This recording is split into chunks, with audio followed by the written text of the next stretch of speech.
بے شک اللہ سے جو انسان جو چیز مانگتا ہے اللہ کبھی اسے مایوس نہیں کرتا۔ تو ویسے ہی ایک نبی جسے تاریخ حضرت سلیمان علیہ السلام کے نام سے جانتی ہے، اللہ کے دربار میں اپنے ہاتھوں کو اٹھا کر بار بار دعا کرنے لگے، اے اللہ مجھے ایسی عزت دے، ایسا مقام دے جو مجھ سے پہلے نہ کسی کو ملا ہو اور نہ میرے بعد کسی کو ملے۔ تو بس اللہ نے اپنے نبی کی دعا کو قبول کیا اور آپ کو کائنات کے ذرے ذرے پر حکومت عطا کر دی۔ تاریخ نے لکھا انسان، جنات، جانور، پرندے، ہوا، درخت آپ کے ماتحت رہتے تھے، آپ سب کی زبانوں پر عبور رکھتے تھے، آپ کا تخت فضا میں اڑا کرتا تھا اور تمام مخلوقات آپ کے روب اور عزت کو دیکھ کر اللہ کی توحید کو تسلیم کرتے تھے۔ تو ویسے ہی آپ کے زمانے میں یمن کے علاقے میں ملکہ سبا کی حکومت تھی۔ ایک مرتبہ آپ اپنے تخت پر بیٹھ کر تمام مخلوقات کو اللہ کا ذکر سنا رہے تھے، تو اتنے میں آپ نے دیکھا حدود نظر نہیں آ رہا۔ تمام جانوروں اور پرندوں نے ادھر ادھر دیکھا کہ اتنے میں حدود آ پہنچا۔ آپ نے پوچھا کہ تم اتنی دیر کہاں تھے؟ تو وہ پرندہ کہنے لگا، اے اللہ کے نبی، میں اڑتا ہوا یمن تک جا پہنچا جہاں کی حکومت ملکہ سبا کے ہاتھ میں ہے۔ اے اللہ کے نبی، اللہ نے انہیں سب کچھ دیا ہے، لیکن افسوس وہ اللہ کی عبادت نہیں کرتے، وہ سورج کی پوجا کرتے ہیں، آگ کی پوجا کرتے ہیں اور حقوق العباد سے نا واقف ہیں۔ بس جیسے ہی حضرت سلیمان علیہ السلام نے یہ سنا، آپ نے ایک خط تحریر کیا اور فرمایا، جاؤ ملکہ کو میرا یہ خط دو کہ وہ اللہ کی توحید کو تسلیم کریں اور اللہ کی عبادت کر کے اپنی دنیا اور آخرت سنوار دیں۔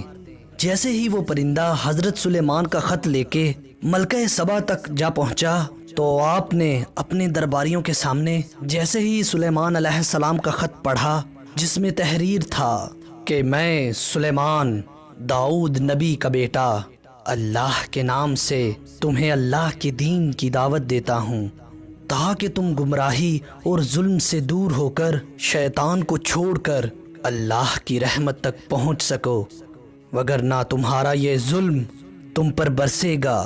ملکہ سبا نے اپنے وزیروں اور مشیروں سے مشورہ کیا، تو انہوں نے کہا، اے ملکہ سبا، ہمارے پاس نیزے، تلوار، بھالے اور اتنے لوگ ہیں کہ ہم کسی کے سامنے کیا جھکیں۔ شیطان نے انہیں گمراہ کر کے رکھا تھا، لیکن ملکہ سبا نے کہا، مجھے ان کے الفاظ میں صداقت کی خوشبو نظر آ رہی ہے، ان کے قاصد کو خالی ہاتھ بھیجنا مناسب نہیں۔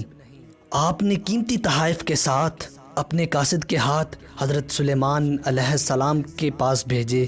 حضرت سلیمان علیہ السلام نے جیسے ہی ان تحائف کو دیکھا تو آپ فرمانے لگے کہ اللہ نے مجھے سب کچھ عطا کیا ہے اور مجھے اس زمین کی ہدایت کے لیے مقرر کیا ہے۔ جاؤ اپنی ملکہ سے کہہ دو کہ میں تو صرف ان کی ہدایت چاہتا ہوں، ان تحفوں کی مجھے کوئی ضرورت نہیں۔ جیسے ہی یہ پیغام ملکہ سبا تک پہنچا، آپ حضرت سلیمان علیہ السلام کی طرف چل پڑی۔ یہ علم جب حضرت سلیمان علیہ السلام کو ہوا تو آپ نے چاہا کہ جب ملکہ سبا یہاں پہنچے تو ان سے پہلے ان کا تخت یہاں موجود ہو۔ کون ہے جنات میں سے جو یہ سب سے پہلے کرے گا؟ جنات میں سے ایک جن جس کا نام نیاب تھا کہنے لگا، اے اللہ کے نبی، میں آج کے دن میں ہی تخت بلقیس آپ تک پہنچاؤں گا۔ دوسرا جن کہنے لگا، اے اللہ کے نبی، میں کچھ دیر میں ہی ملکہ سبا کا تخت آپ تک پہنچا دوں گا۔ اتنے میں ایک انسان اٹھا جو آپ کا وزیر بھی تھا، جس کا نام حضرت آصف پرخیہ تھا، جس کے پاس کتاب کا کچھ علم تھا۔ کہنے لگا، اے اللہ کے نبی، آپ آنکھیں بند کر کے کھولیں گے، ملکہ سبا کا تخت آپ کے سامنے ہوگا۔ تو بس جیسے ہی حضرت سلیمان علیہ السلام نے آنکھیں بند کی اور ابھی آنکھوں کا کھولنا ہی تھا کہ وہ تخت آپ کے سامنے موجود ہو گیا۔ سارے جنات، چرند پرند آصف پرخیا کی تعریف کرنے لگے اور اتنے میں ملکہ سبا بھی آ پہنچی۔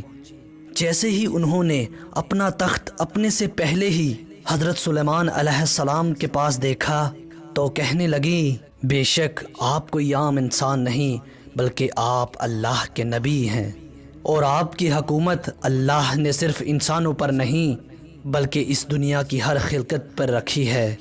میں تسلیم کرتی ہوں جس کی عبادت آپ کرتے ہوں گے وہی حقیقی خالق ہے۔ میں تسلیم کرتی ہوں جس نے آپ کو حکومت دی ہوگی وہی اس کائنات کا خالق و مالک ہوگا۔ اور یوں ملکہ سبا اللہ کے دین کو تسلیم کر کے حضرت سلیمان علیہ السلام کی نبوت کا اقرار کر بیٹھیں۔ سلام ہو اللہ کے نبی حضرت سلیمان علیہ السلام پر۔